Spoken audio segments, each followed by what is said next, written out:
দেখুন, দেখেন আমি আজকে বাঁশকুড়ুল ভাজি করছি।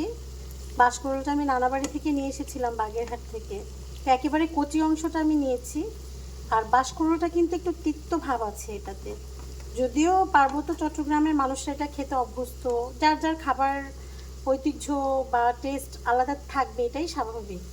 তো আমার কাছে মনে হলো যে এটা একটু করলা টাইপের খাবার, একটু যেহেতু আমরা খেতে অভ্যস্ত না, আমার কাছে হালকা একটু ওষুধ ওষুধ গন্ধ লাগছে, এরকম মনে হলো।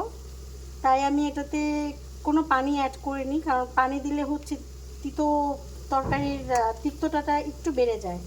তো আমি এটা শুধু তেলের মধ্যে পেঁয়াজটা মোটা করে দিয়েছি, যাতে পেঁয়াজের মিষ্ট ভাবটা, আর চিংড়ি মাছ দিয়েছি যাতে এটাকে একটা ভাজির মতো মনে হয়। অবশ্য ভাজির মতো করে কাটিনি, বাঁশকুড়ুলের কি বলে আকৃতিটা যেন ঠিক থাকে, এই জন্য দেখতে। যাই হোক, ভাজি করে আজকে খেয়ে দেখি কেমন। আমি আগে একবার খেয়েছিলাম, একটু তিতা লেগেছে, কিন্তু ভাজি করার কারণে খুব একটা খারাপ লাগেনি।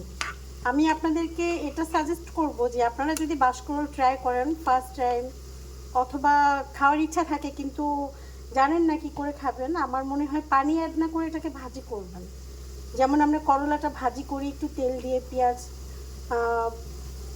তারপরে হচ্ছে চিংড়ি মাছ দিয়ে, এভাবে করলে এটা তিক্তটা অনেকটা কম লাগবে, ভালো লাগবে আশা করি।